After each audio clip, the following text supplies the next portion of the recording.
I've been here for a long fucking time, but I'm not crazy. Sometimes I think back to the days when I had my old cell. It wasn't much, but anything beats this 6x8 nightmare. The feeling of my fist hitting the CO's jaw was extremely satisfying, but not worth this madness. I noticed there was something wrong my first day in this room. A strange sickness came over my whole body, racking me with shakes and cold sweats. It seemed like it would never end, but when it did, something strange started. I was sitting in bed looking at the corner and slowly losing my mind when he appeared as an almost dreamlike ghost apparition.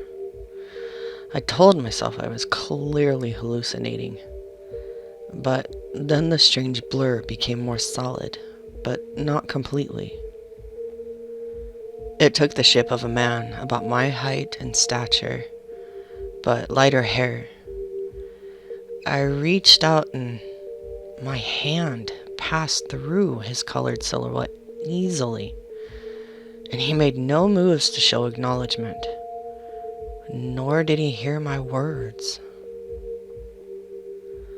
I studied him for a while, and I noticed he would move around the room in the same bored fashion as myself. I wasn't exactly threatened by his presence, but the experience was interesting to say the least.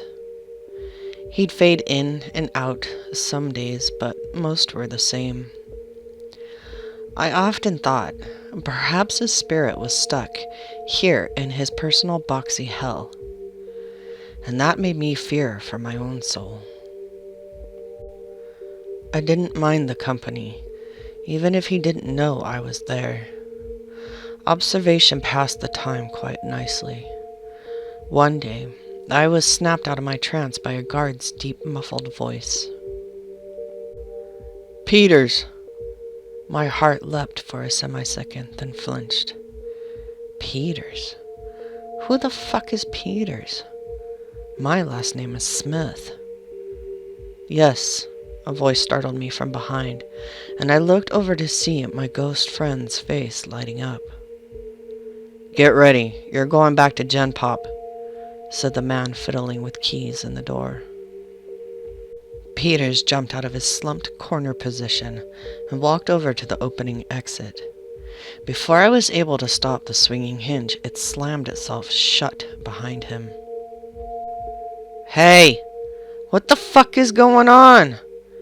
I screamed at both men outside the small window, but neither looked up as they walked away. Before leaving, I hear a small exchange between the two.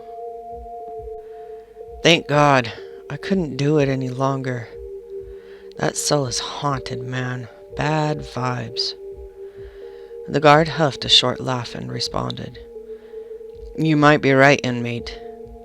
Play your cards right and you won't end up like the last guy."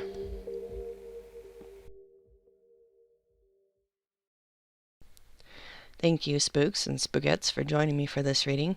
I really hope you enjoyed it. If you did, I would really appreciate a like on this video. If you think you have a story for me to read, I will leave links below where you can send it. I also look forward to reading any comments left down below.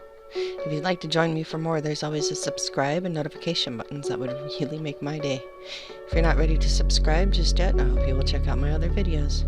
Thanks again, and wishing you a sweet night.